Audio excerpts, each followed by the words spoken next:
Y'all think too small, I got big dreams. You just starting, I'm way ahead at the end scenes. Started reading and dodging all of the quick schemes. Money like your Spotify, boy, I got 10 streams. Be real big, I gotta make it just for my kids and for their kids, just kids, that's wealth. Hi, I'm Sara. And I'm Daniel. And this is Acquisitive episode 10, where we're going to talk to Dan. Dan is an accounting firm owner and a co-founder of Post 15th, which is a company that teaches firm owners how to build more capacity in their day-to-day firm lives. Thanks for joining us, Dan. Yeah, thanks for having me, guys. Appreciate it. Good to meet you. I'm excited to learn more about that. Capacity is such a tough thing for small firms to build up and to manage. When my partner Doug and I were trying to figure out how to help firms, it sort of always circled back to capacity. And firms either have a challenge with finding clients or they have a challenge with capacity.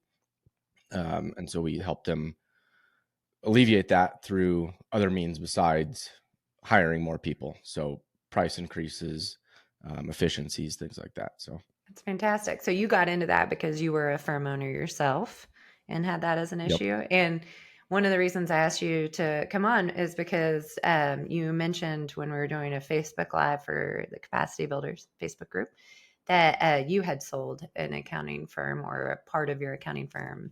And I thought, ooh, I would love to hear about the view from a seller, because a lot of times I'm representing the buyer.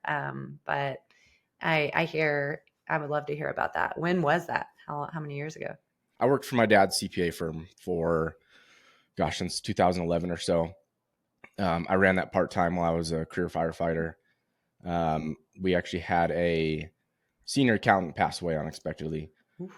And she kind of ran the show with me. My dad wasn't very involved. So we ended up deciding that I would buy the practice from my dad at that time. And we did that with my now partner. She owned a bookkeeping company, and so we combined the tax and the bookkeeping together. And a year into that, we realized that we couldn't find any great tax prepared talent, and so we decided to bail. So we listed it for sale, and it was a bit of a mess. So you're located in Colorado with me, just to give context. And this was how many years ago that you listed it? 2022. Oh God. So it's pretty recent. Yeah. And what did you, when you started out and you thought, I'm going to list it, where did you go? I mean, what's your first step when you want to do that? I was aware of a company, Okay. and I probably won't name names on this, but I had seen their content. They were great at content marketing, and I was aware of them and from podcasts and social media. So I just defaulted to them, and turns out they weren't great, but it at least gave me a place to list the firm. I didn't know of anybody else, so that's where I ended up. How long was it listed for? It wasn't listed very long, and we were very motivated to get out of it because we were trying to dispose of it by. We listed in November, and we were trying to get rid of it before tax season. So that was the first mistake, was rushing through it.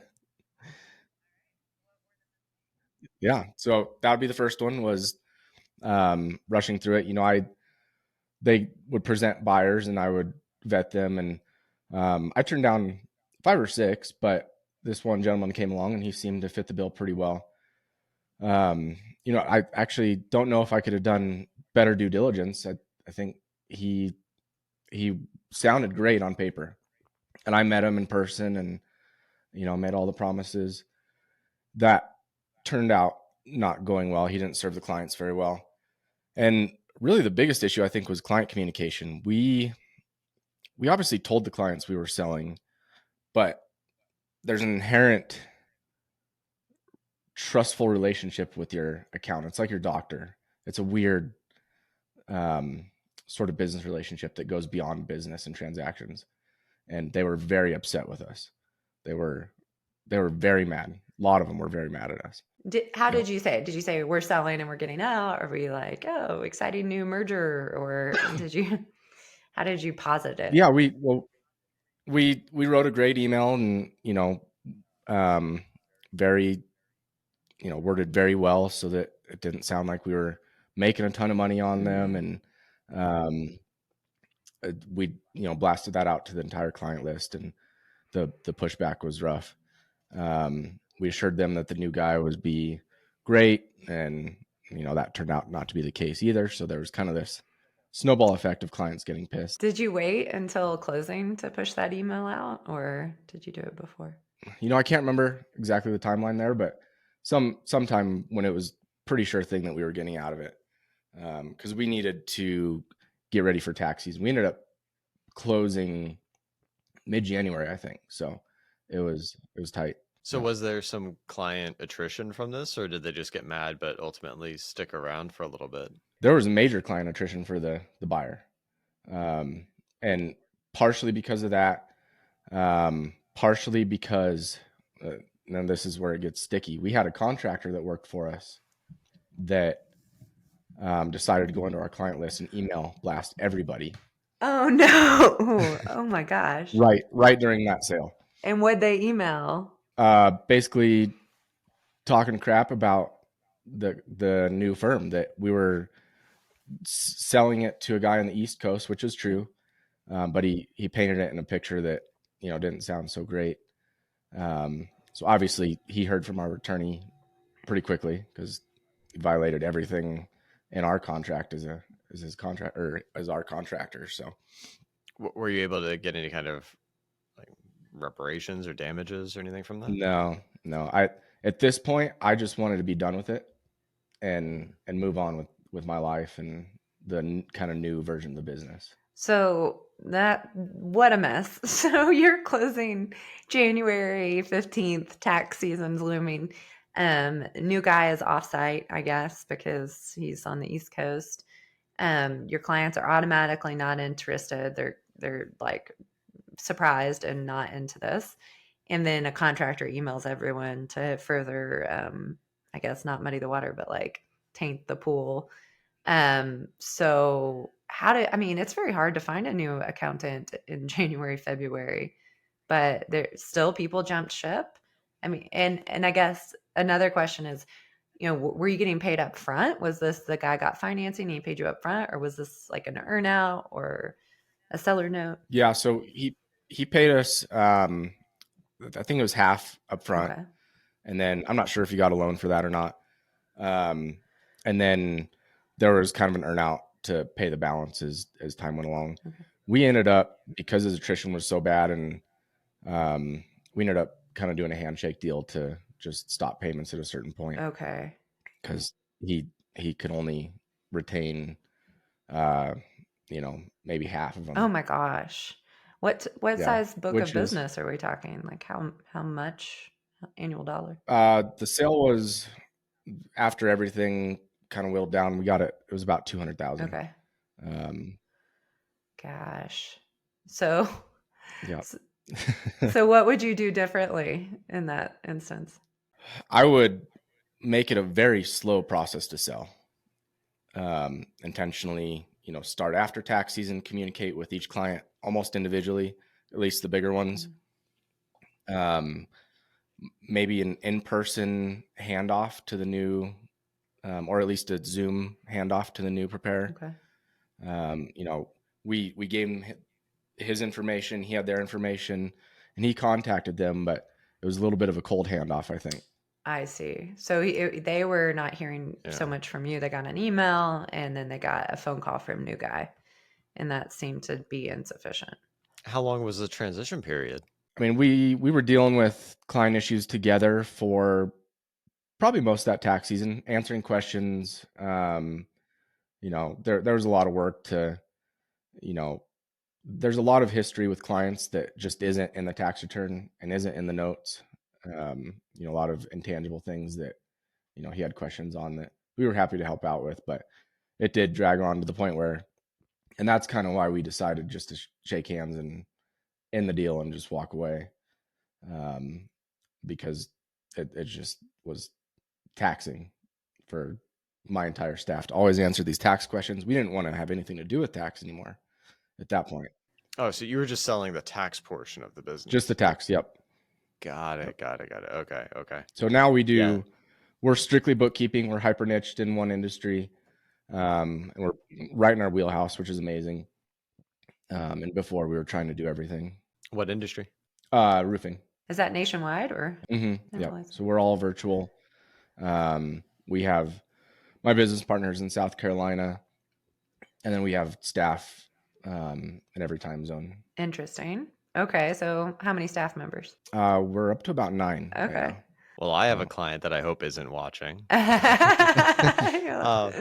That's awesome. No, that's a really great niche to be in, and good move. I would love to ditch tax. Tax is awful. I mean, if you have the systems down, and it really comes down to the people. If you don't have great preparers, obviously it's just not going to work very well. And we had a hard time finding CPAs that knew anything about tax. That if you're a CPA, they just automatically think they know tax really well. But that's not the case. No, that is for sure. And it's hard because tax season is managed so differently in different firms. So yeah, it's like, some firms will be, they'll be used to individual tax and maybe not corporate taxation, or they'll have that corporate tax experience, but be used to this, really sharp peak of, 60-hour work weeks during season, and then this big drop off. And, it's hard to get sort of like a uniform scale when so much training is required. And that's why bookkeeping is great, because we can train anybody to be a bookkeeper. So scaling is much easier on that end of it. So I talk to a lot of people who are trying to buy businesses. So I come from virtual firms. So I spent some time in venture-backed cloud firms, and then started my own virtual firm. So I'm in some groups, business buying communities, where accountants are, maybe non-accountants. We have a bunch of non-accountants that are trying to buy accounting firms. And so they tend to gravitate and ask a lot of questions. And two big things that I recommend that they do. One is to ask for any kind of position papers or process docs, which a lot of firm owners don't have, just because they've never actually documented why they take the positions they take. But also to stick around, to get the seller to stick around for at least a year for the transition period. Are those two things that you would have been willing to do if that buyer asked? Probably not. Not the latter. I don't think I wanted to be around it for an entire year. I just didn't really care enough about the tax side of things, because it was so messy from the purchase of my dad to begin with. And after that senior accountant passed away, a lot of skeletons kind of started coming out, with things that that didn't happen that should have, communication that really should have been better. So kind of emotionally straining, and I just wanted to totally separate myself from it. It wasn't to make money on the clients. It was just really to give them a landing pad. And I didn't necessarily care that much where they went, as long as they had somewhere to go that was decent. That's a journey. So looking back on it, what about the buyer didn't help you here? Because a really good buyer who hustled probably could have salvaged that, right? I mean, I don't think he quite knew how to run a business. And part of the problem with CPAs coming from, working with the Big Four, which is where he came from, thinking he can run a company, it's a different ballgame. And there's just business processes that they don't understand or know about. One of those is customer service. And man, it's so easy to differentiate yourself as a firm with great customer service, because CPAs are awful at that, generally speaking. Yeah. And if you just pick up the phone, people will love you. I mean, the barrier isn't that high the bar's not that high to be a great tax firm. If you had closed in November and he had a little bit more runway to, pick up the phone and build some rapport before, hey, I need you to fill out my binder. Do you think that would have helped? Incrementally, yeah. I'm sure if we had taken our time and started that process, in September, October, and had a couple more months to really do that sort of warm handoff with the clients, I think that would have been better. But again, he just didn't pick up the phone half the time. And I heard from a lot of former clients complaining about him, 2 years later, that he that they had to fire him because he wasn't showing up. Mm. So I don't know that he was the right guy to begin with. But who knows? It was kind of his thing to lose at that point. Yeah, except for that earnout. Yeah, true. But again, the emotional freedom I got from just getting rid of it was much more valuable than anything I could have gained from the earnout. Did you have a lawyer? I did, yeah. He wasn't very involved. That was mostly through the broker that we did. They had all the forms, and we went through that. I had my attorney just once over on those, but he wasn't very involved. That's a failure to launch. Yeah, no doubt. And we also, I guess I didn't mention, I had a great tax preparer that worked for us, and I ended up selling about 70 grand worth of revenue to her at 15% of revenue, just so that she could start her own business. And she took kind of her pick of the clients. So again, it was really an exercise of giving the clients a place to go, and me dumping the tax side completely. I would care less if we got any money out of it, as long as I didn't have to deal with it anymore. Okay. So in that way, it was successful. I guess. Oh man. What do you think, Daniel?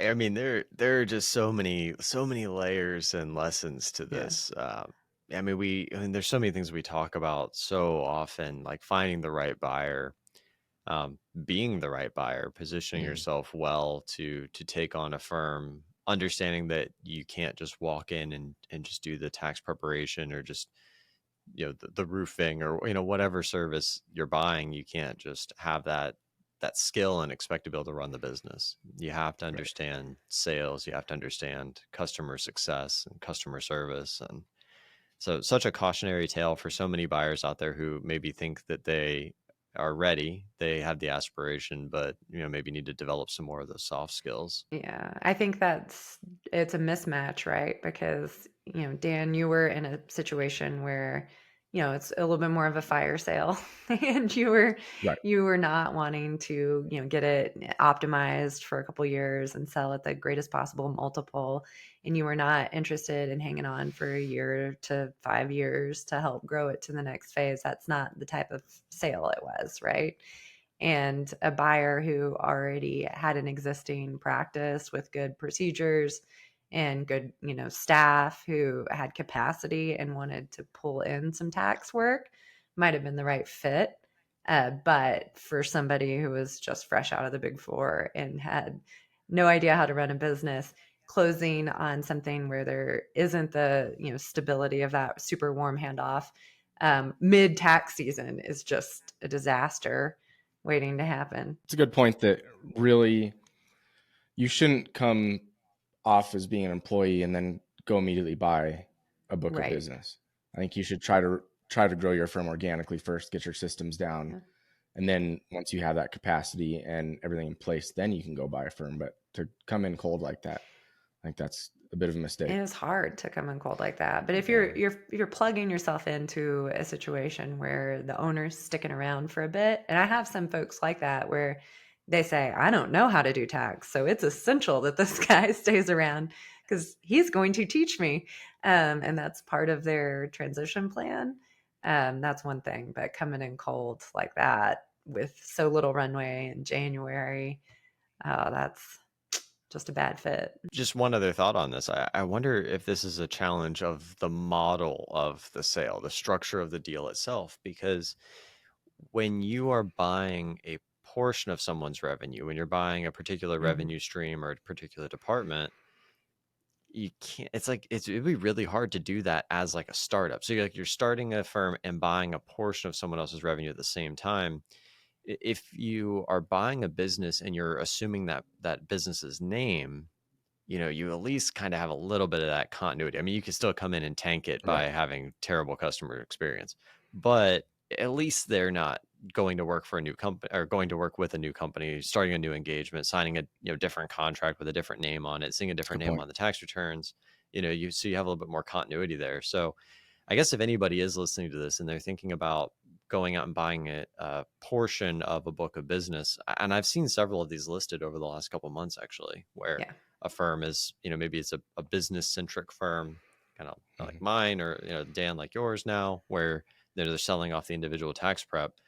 Dan, to your point, and I think I'm just reiterating this to hopefully belabor the point that, you need to have your own systems and processes in place so that you can assume this revenue and not try to use it to start a business. If you're not bringing the company name and sort of the goodwill and the intangibles with you, the clients sort of see that separation too. They feel a little bit abandoned by the company, because it's just a name, but they feel like they're just being shipped off to some outsourced guy that they don't know, and not with the same company, whether it's the same person or not. Did you have many clients coming to the office physically? Not really. Some of the older clients would still come in. We were virtual, 90% virtual before COVID, and then COVID just gave us the excuse to kind of basically shut the doors of the office. Well, that was, illustrative. We don't get to hear from the seller's perspective as much. And I wish I had gone a little bit differently, but it sounds like maybe it's good it's behind you and you can focus on the future. I wouldn't have it any other way now. I love not doing tax. Yeah. There's no tax season. Yeah. And it's all recurring income. We don't have to chase clients for money or anything like that anymore. It's smooth. Let's spend a couple minutes just talking about what you're working on. So you have a bookkeeping. Do you do bookkeeping and accounting? Do you do like billing? How many services do you guys offer and for these roofing companies? So we do anything from just real transactional reconciliations, categorization, and we'll do accounts payable, workers' comp audits, things like that. So we will do pretty much full service bookkeeping. We don't touch any CFO type of services. We kind of just stay in our lane and do what we do really well. The best thing we've ever done is really niched. Just hard niche. We don't even talk to other industries. Our website is roofingbookkeeper.com. So it's roofkeeper.com. Roofingbookkeeper.com. Oh, okay. I admire the heck out of that. That's amazing. So I assume that when you sold your tax portion of the company that you had other businesses on the bookkeeping side. Did you move them off as well, or did you keep some on and then just niche after? Yeah. So the niche isn't necessarily a service model. It's just simply a marketing message. So we, market to the roofers, but we'll take and keep clients in different industries. Generally, we just like to stay, with new clients, we like to stay in the wheelhouse because we speak their language so well. But and all of our bookkeepers really know, the chart of accounts for roofing.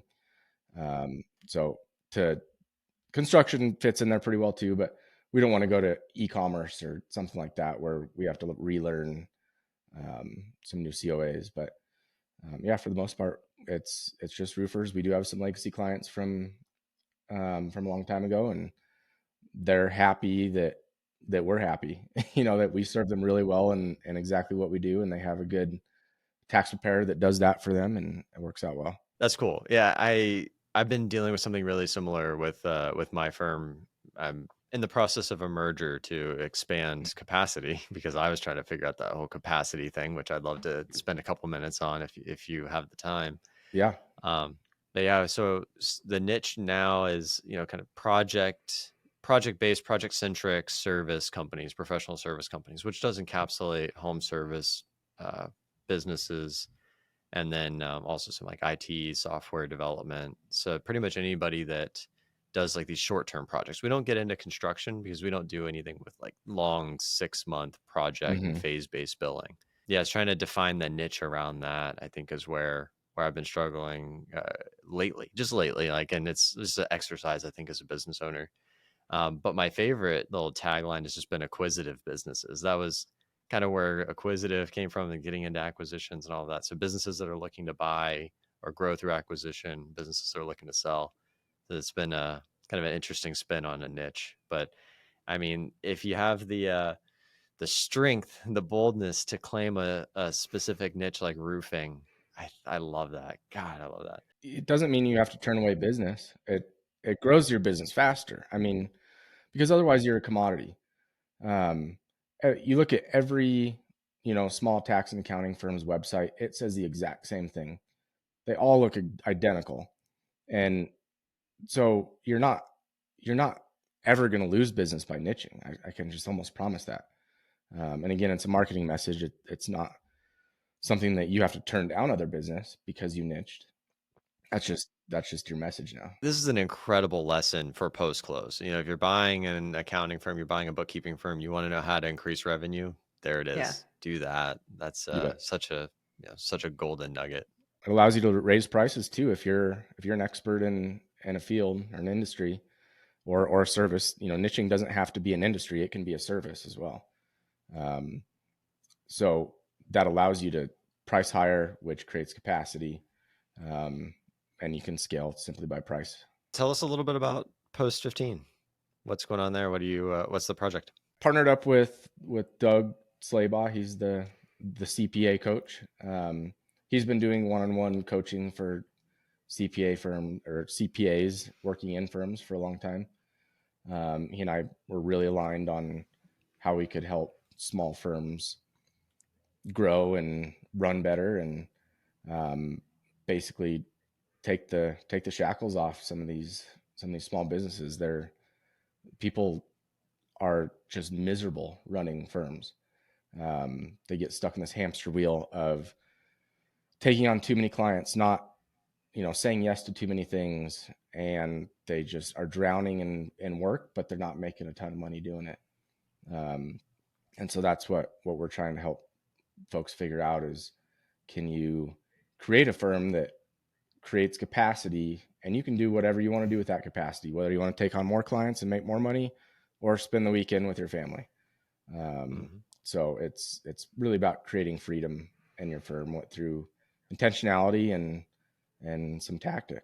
Thank you so much, Dan. This was really helpful. It gave me a lot to think about. I have niched pretty hard myself as a lawyer, and I have found that it helps you pierce through a more broad marketing message. And it results in a lot more people finding me that aren't just accounting practices, it's also the miscellaneous show up as well. But it is tricky to explain, like, hey, I am marketing only to this. So I really like your tagline of like, it's a marketing message, not would you say it's a marketing message, not an operating procedure? Right. Not a service model. You can service anyone still, just if they come in through the door, that's fine. And most of the ones that come through the door with, HVAC or whatever would never have found me absent my marketing about accounting for some reason. So it's very interesting. Thanks for coming on. I really appreciate it. You gave us a lot to think about. Yeah. All right. Yeah, Dan. So one more time, plug the businesses. Who do you work with in each one? What message do you want to put out there? And if you want to make an offer, you want to tell people where to find you, the floor is yours. So please plug away. Well, if you're a roofer that happens to be listening to this podcast, except for that one that's Daniel's client. Yeah, except for my client. You know who you are. Yeah.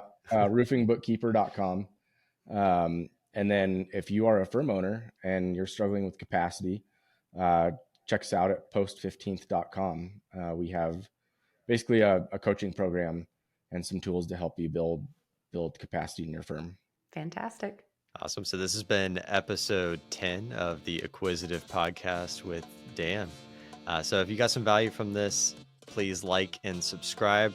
Dan's contact information will be in the show notes wherever you are listening or watching. Thanks for tuning in. See you next time. Big, I gotta make it just for my kids and for their kids, just kids. That's wealth years and years. Promise my brother soon as he out and finish this bid, we finna do it bigger than anybody.